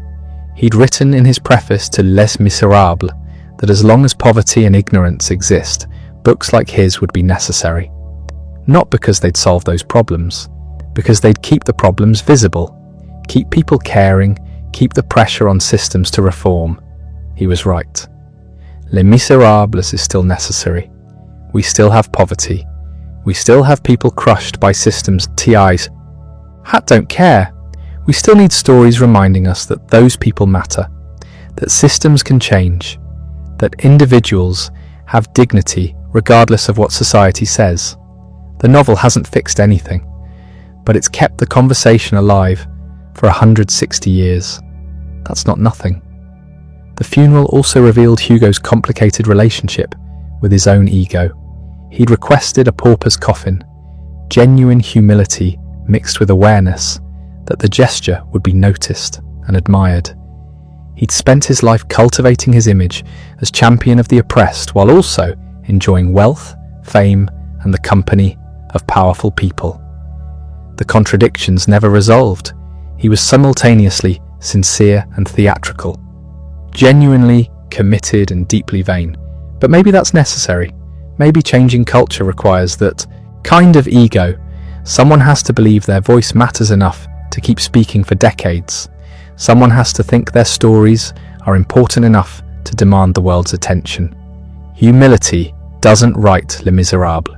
Humility doesn't sustain a 50-year political career while also producing novels and plays and poetry. Humility doesn't stand up to emperors. Hugo's ego was the engine of his effectiveness. It let him believe he could change things when most people would have given up. It sustained him through exile, through political defeats, through personal tragedies.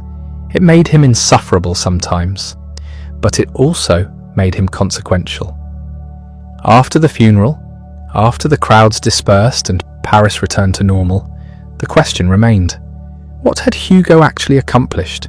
He hadn't overthrown any governments himself. He hadn't passed any laws. He hadn't led any armies or founded any institutions beyond his own literary career. What he'd done was harder to measure. He'd changed how people thought.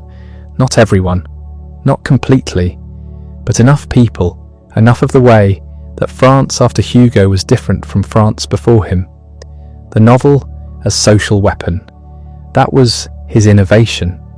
Others had written political fiction before, but nobody had combined the scope, the emotional power, the careful research, the massive readership that Hugo achieved.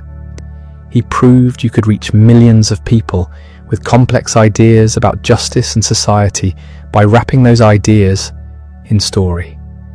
The novel became a tool for activism. Zola learned from him. So did Dickens, though they were contemporaries influencing each other. So did Tolstoy, Dostoevsky, and countless others who realized fiction could do more than entertain. It could agitate, it could expose, it could make people care about things they'd ignored. Hugo's funeral marked the end of an era. The romantic movement he'd championed was already fading. Realism and naturalism were taking over. Younger writers considered his style overwrought, his plots melodramatic, his moral certainty outdated. The 20th century would bring modernism, skepticism about grand narratives, suspicion of heroes and villains. Hugo's earnest belief that literature should teach and inspire would seem naive. But the work survived the style. Les Miserables remains the template for socially conscious fiction. Every novel about poverty, every story about redemption, every narrative that insists the oppressed matter and system should change, that's Hugo's inheritance. The style evolved, but the purpose endured. Political fiction, activist literature, engaged art, whatever you call it, Hugo demonstrated it could work, could reach people, could matter. Not by preaching, by storytelling, by making readers care about characters, then revealing those characters' struggles reflect real social problems. It's a trick, but an honest trick. The emotions are real even if the people aren't. The funeral's scale testified to something else: gratitude.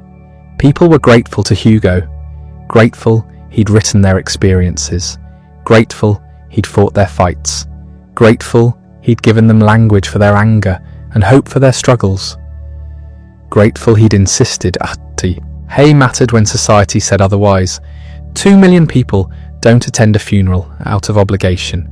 They come because they feel they owe something. Hugo had given them stories that helped them survive. That's worth mourning. The decades after his death would vindicate much of what he'd fought for. Universal suffrage expanded. Education became free and secular. Social welfare systems developed. Labour rights strengthened. None of this happened because of Hugo alone, but his voice had been part of the chorus demanding change, and his stories had shaped how people understood what justice required. France became more democratic, more secular, more egalitarian, slowly, incompletely, with countless setbacks, but directionally consistent with Hugo's vision. The Third Republic wasn't the ideal society he'd imagined, but it was closer than the empires and monarchies he'd spent his life opposing. By the mid-20th century, Les Miserables had become a classic, required reading in schools, adapted into films, plays, eventually a musical that would become one of the most successful theatrical productions in history. Millions more people encountered Hugo's story through Andrew Lloyd Webber than ever read the novel. The musical simplified, sentimentalized, cut entire plot lines, but it kept the core. Redemption is possible. The poor deserve dignity. Systems that crush people should be resisted. Those ideas in Hugo's voice filtered through multiple adaptations, reached global audiences who'd never heard of the Paris Commune or the July Monarchy. The story had transcended its origins. Hugo would have hated the cuts and loved the attention. His ego would have been satisfied that his work remained relevant. His activist heart would have appreciated that new generations were encountering his arguments for justice.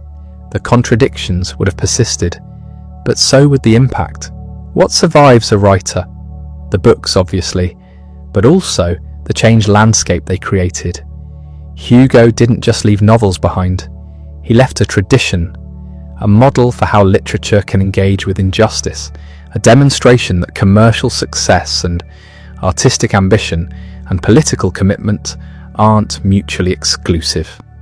You can write blockbusters that also matter. You can entertain while also challenging. You can reach mass audiences without condescending. That's the inheritance. Not just Les Miserables, though.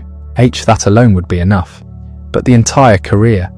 The proof that a writer can be consequential, can shape culture, can fight power with words and sometimes win. The funeral 2 million people attended wasn't mourning just a man. It was acknowledging that stories have power. That the person who tells them right can change the world as surely as any politician or general. Maybe more slowly, maybe less visibly, but permanently. Hugo's Paris is gone. The Third Republic collapsed. The political battles he fought are finished, but Jean Valjean is still carrying Cosette through the sewers. Javert is still falling from the bridge. Fantine is still dying alone. The barricade is still falling. Those images persist because Hugo made them unforgettable. That's what lasts. That's what lasts. But what exactly does it mean for something to last? When we say Hugo's work endures, we're making a claim about cultural memory that deserves examination, because survival isn't neutral. What we remember reveals what we value, and what we forget exposes what we've moved beyond.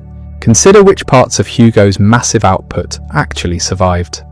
Les Miserables, obviously, The Hunchback of Notre Dame, though more people know the Disney version than the novel, a handful of poems, some famous quotes. But the rest, the plays that packed theatres in his lifetime, are unperformed.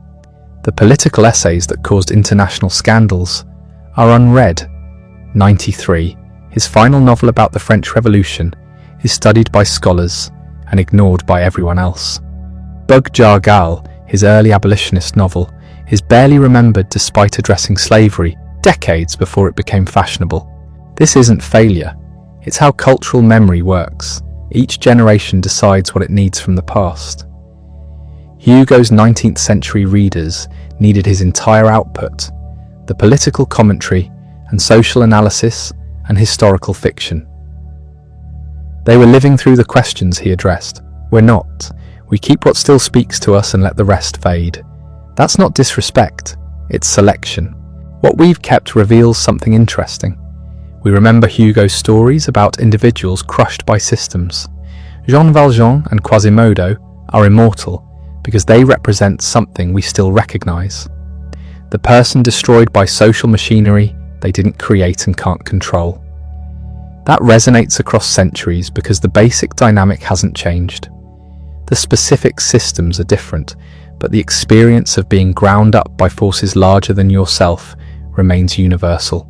We've largely forgotten his explicitly political work, the speeches about constitutional monarchy versus republicanism, the essays about specific legislative battles, the poems celebrating or denouncing particular revolutions. This isn't because those things were unimportant. They were crucial in their moment. But the moment passed, the Third Republic came and went. The questions Hugo debated with such passion were answered, and we've moved on to different questions. His fiction survived because it addressed something beneath the political surface: the hunger for dignity, the possibility of redemption, the cost of poverty. Those don't expire. There's irony here. Hugo desperately wanted to be remembered as a political figure, a statesman who happened to write, someone who changed France through direct action as much as through literature. He succeeded in that during his lifetime. The exile made him a symbol, the return made him a hero, the funeral made him a monument. But what actually endured was the work he sometimes treated as secondary to his political mission.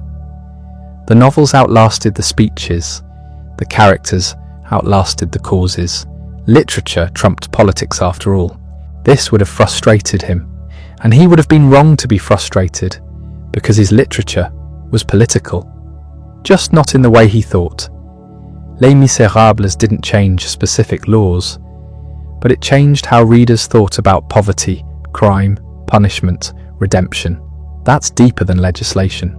Laws can be repealed, shifted perspectives persist. The novel trained generations of readers to see the poor as Jean Valjean rather than as statistics or threats. That's political work, just slow, just invisible, just permanent. Modern readers encounter Hugo differently than his contemporaries did. We're not waiting years for the next installment. We're not reading him alongside newspaper accounts of political upheaval. We're not debating whether his ideas about prison reform or education are dangerous or necessary. We're just reading stories, good ones. Stories that work on their own terms, even when we don't share Hugo's ideology or care about his historical context. That's the test of lasting literature. Can it survive the death of its immediate relevance? Can it mean something to people who don't know or care about the circumstances that produced it? Hugo passes. You don't need to understand the July monarchy to care about Jean Valjean. You don't need to know anything about 19th century debates on architecture to feel for Quasimodo. The stories work because they're about human experiences that transcend their specific historical packaging. But something gets lost in that translation across time. We read Les Misérables as a redemption story. Hugo wrote it as a social manifesto with a redemption story as the vehicle. We focus on Jean Valjean's personal journey. Hugo wanted us focused on why someone would steal bread in the first place. We cry at the emotional moments. He wanted us angry at the systems creating those moments. The novel works both ways, but we've chosen which reading to prioritize, and it's not the one Hugo intended. Is that betrayal, or is it the inevitable fate of any work that survives its creator? Artists don't control their legacy. They create and release. Then the audience takes over. Hugo can't object to how we read him now. He's been dead for over a century. The work belongs to us. We use it how we need to use it. If that means reading Les Misérables as melodrama instead of manifesto, so be it. The words remain available for both interpretations. Future generations might flip back to the political reading if their circumstances make that relevant again. What's remarkable is how well Hugo anticipated this. Not consciously, perhaps, but in practice, he wrote books designed to reach the widest possible audience. He built in multiple entry points. You could read Les Misérables as adventure or romance or social critique or theological meditation or historical document. He gave you everything, trusting that different readers would find different doors in. That Catholicity of approach is why the work survived. It's flexible enough to mean different things in different eras. Compare him to writers who are more artistically pure. Flaubert, his contemporary, crafted perfect prose and sneered at the public. Flaubert is still read, but only by people who care about literary craft. Hugo is read by everyone. The difference isn't talent, it's approach. Flaubert wrote for posterity. Hugo wrote for next week's sales numbers. Paradoxically, the populist impulse produced the more durable legacy. People don't preserve what they admire from a distance. They preserve what they love. Hugo made himself lovable. His influence extends beyond the obvious descendants. Yes, there's a direct line to writers like Steinbeck and Dickens, who combined social consciousness with popular appeal. But Hugo's fingerprints are all over modern culture in less visible ways. Every story about an outcast finding redemption owes something to Jean Valjean. Every narrative about systems crushing individuals echoes Les Misérables.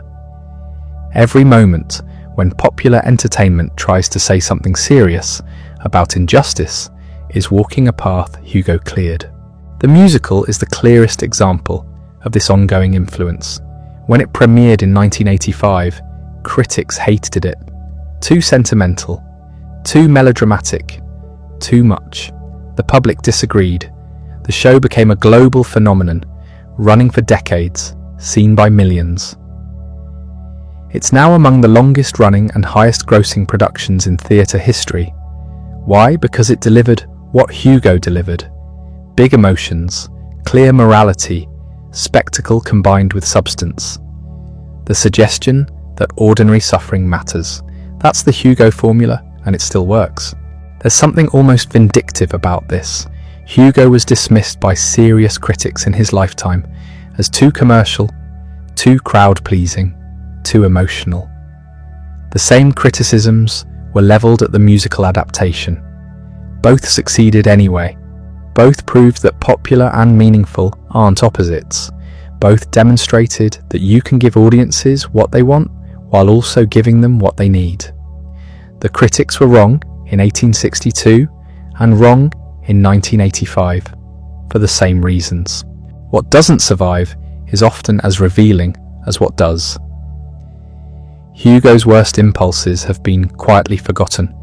The racial stereotypes in Bug Jargal, the occasional lapses into Orientalism, the sometimes patronizing attitude toward the poor he claimed to defend. We don't talk about those much, not because we're whitewashing history, but because they're not what matters about Hugo. They're the period details, the contextual static, the stuff every artist from every era carries that future generations will wince at. This is how cultural memory works. We extract what's valuable and let the rest decay. Hugo understood this better than most. He knew he was writing for future readers he'd never meet. He structured his novels to survive him. The long digressions on Parisian sewers or the Battle of Waterloo weren't just showing off. They were insurance. He was building monuments designed to last. Some parts would crumble, but enough would remain to keep the whole structure standing. The ultimate question isn't whether Hugo matters now. Obviously he does. Les Misérables alone guarantees that. The question is what he'll mean a century from now. What will readers in 2125 make of him? Will they still care about Jean Valjean? Will the barricade still resonate? Or will Hugo finally fade into the category of important but unread, studied by specialists but ignored by the culture? Impossible to predict. Cultural memory is too chaotic. Books that seem immortal vanish. Forgotten writers get rediscovered. Reputations rise and fall based on factors having nothing to do with quality. Hugo survived this long. That's not a guarantee of anything, just evidence that something in the work connects across time. Whether that connection will persist another century is unknowable. What we can say is this: Hugo gave us a model for how art engages with the world, not by retreating into aestheticism, not by subordinating itself to propaganda, but by telling human stories that carry larger meanings, by making readers feel and think simultaneously, by refusing to choose between entertainment and significance. That model remains valuable as long as writers are trying to say something meaningful while also reaching actual audiences. Hugo's example matters. He wasn't a saint. His personal life was messy. His politics were sometimes confused. His novels are flawed, sprawling, uneven. He was vain, egotistical, occasionally ridiculous. The funeral with 2 million people was exactly the kind of spectacle he would have wanted, which makes it slightly embarrassing. But none of that diminishes what he accomplished. He wrote books that changed how people thought. He created characters who became permanent residents of the cultural imagination. He proved that popularity and substance can coexist. That's enough. The work remains. Les Misérables is still in print, still adapted, still read, still teaching new generations that redemption is possible, and systems are changeable, and the poor deserve dignity. The hunchback still stands as a defense of the outcast. The poems still circulate, quoted by people who don't know they're quoting Hugo. The influence is diffused now, so woven into culture that it's invisible. But it's there. That's what survives a writer. Not the fame or the funeral or the monuments, the ideas they planted, the perspectives they shifted, the stories they told well enough to become permanent. Hugo did that. Not perfectly, not without contradictions, but successfully enough that we're still talking about him nearly 150 years after his death. He wanted to be remembered as the man who changed France. He'll be remembered as the man who wrote Les Misérables. That's not the same thing, but it might be better. France has changed many times since Hugo died. The political structures he fought for and against have all collapsed and been replaced. But Jean Valjean is still stealing bread and discovering mercy. That image has outlasted empires. Stories do that sometimes. They find something true enough and tell it well enough that it becomes permanent. Hugo found it, he told it, and now it's ours to carry forward or let fade, to interpret and reinterpret, to use as each generation needs. That's the inheritance, not answers, but questions, not solutions, but challenges, not comfort, but confrontation with what we owe each other. The work asks, what does justice require? How should we treat the vulnerable? Can people change? Should systems that crush individuals be tolerated? Hugo spent his life wrestling with those questions. He never fully answered them, but he made them impossible to ignore. That's what lasts. 2 million people attended a funeral for someone who made up stories. That fact alone tells you something shifted in human culture. Not gradually, suddenly. In the span of one lifetime, the writer became a category of person who could matter as much as generals or kings. Hugo didn't invent that possibility, but he proved it could work. He demonstrated that if you wrote well enough, reached widely enough, and refused to shut up about injustice loudly enough, you could shape how millions of people understood their world, not through force, through sentences. The books remain because they're still true. We don't have the same poverty Hugo described. Our systems of oppression have updated their interfaces, but the core experience he captured, being ground up by machinery you didn't build and can't escape, that hasn't changed. Jean Valjean stealing bread because his sister's children are starving, that's still happening. Different details, same desperation, different country, same injustice. Every time someone reads Les Misérables and thinks maybe people deserve second chances, Hugo wins. Every time a writer believes their work can matter beyond entertainment, that's his legacy. Every time someone looks at poverty and sees a moral emergency rather than natural order, they're seeing through eyes Hugo helped train. He wasn't perfect. His ego was insufferable. His politics were sometimes confused. His personal life was a disaster of infidelities and contradictions. He wrote too much, digressed too often, and trusted melodrama when restraint would have worked better. The critics who called him excessive weren't wrong. They were just missing the point. The point was reach. Hugo wanted everyone. He wanted the workers and the aristocrats, the educated and the illiterate, the people who'd never touched a book, and the scholars who'd read everything. He built his novels with multiple entry points because he understood that cultural change requires mass participation. You can't shift consciousness by writing for a small elite. You shift it by writing something so compelling that people who don't normally read novels buy this one anyway. Les Misérables sold out its first printing in hours. Not because Hugo was famous, though he was, because people desperately wanted what he was offering. A story that took their suffering seriously. Characters who looked like them instead of the usual aristocratic protagonists. A narrative insisting they mattered despite what every power structure told them. That's radical. It's easy to miss now because we're used to art claiming ordinary people matter. But in 1862, that wasn't obvious. The poor were background, decoration, comic relief or moral lessons. They weren't protagonists, they weren't complex. They weren't fully human in the way fictional aristocrats were human. Hugo said no. Fantine is the protagonist of her section. Jean Valjean, the convict, is the hero of the entire novel. The workers on the barricade get their own chapters, their own dignity, their own tragic nobility. This was revolutionary in a way that's hard to see from here, because Hugo won.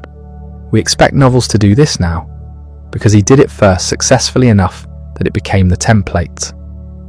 The musical reaching 130 million people proves the story still works.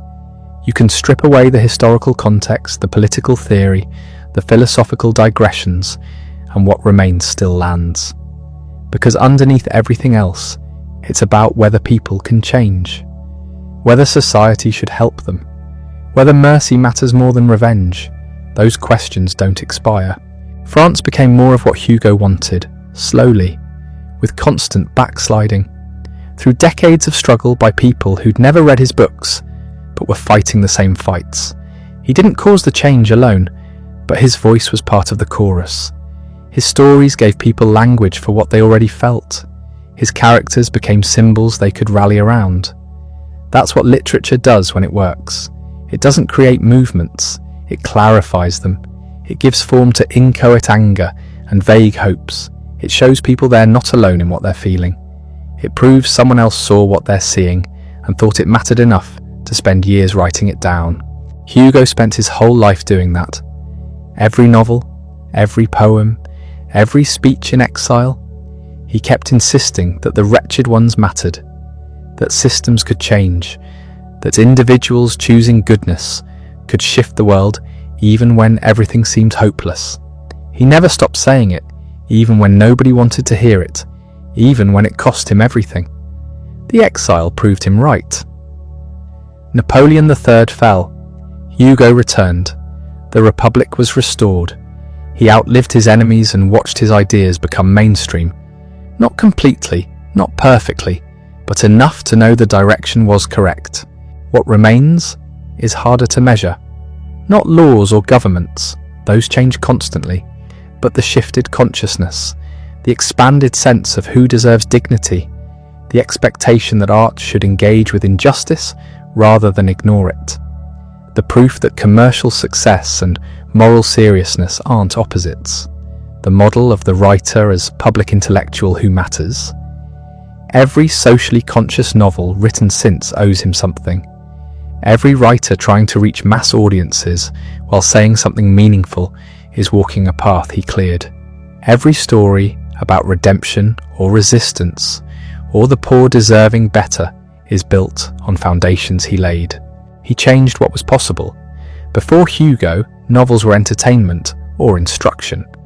After Hugo, they could be both.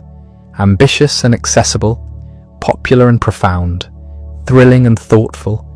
You could give readers adventure and romance and also make them question every assumption their society had taught them about who matters and why. That's the inheritance, not the specific politics which are dated, not the style which is too much for modern taste, but the ambition, the refusal to choose between reaching people and challenging them, the insistence that literature should matter beyond the page. Jean Valjean is still carrying Cosette through the sewers. Javert is still falling from the bridge. The barricade is still rising and falling. These images persist because Hugo made them unforgettable, because he found something true about human experience and told it well enough that it became permanent. That's what survives, not the man with his vanity and contradictions, not the political figure whose specific battles are finished, but the stories, the characters, the questions he forced people to ask. Those outlasted empires. They'll probably outlast us too. Stories do that sometimes. When they're true enough and told well enough, they escape their moment. They become property of everyone who needs them. Each generation reads them differently, finds different meanings, uses them for different purposes. That's not failure. That's success. The work flexible enough to serve changing needs is the work that lasts. Hugo gave us that. A massive, flawed, brilliant body of work that keeps generating meaning long after its creator died. books that still ask uncomfortable questions, characters who still feel alive, a model for how art engages with the world that remains relevant even when the specific world it engaged with is gone. He wanted to change France. He changed how we think about what literature can do. That's bigger than France. That's permanent. The funeral with 2 million people wasn't mourning a man. It was acknowledging that stories have power, that the person who tells them right can shift human consciousness as surely as any revolution. Maybe more surely, because revolutions fail and stories endure.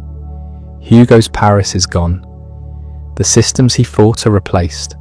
The political battles he waged are settled. But the questions remain. What is justice? What do we owe each other? Can people change? Should the vulnerable be protected or blamed? These don't have final answers. They have to be asked and answered again by every generation. Hugo asked them loudly enough that we're still hearing the echo. That's what lasts, not fame or monuments or state funerals. The questions planted deep enough that they keep sprouting. The stories told well enough that they become permanent residents of human imagination. The insistence that ordinary suffering matters and that those who witness it have an obligation to say so. He said so for 80 years. We're still listening. That's legacy enough for anyone.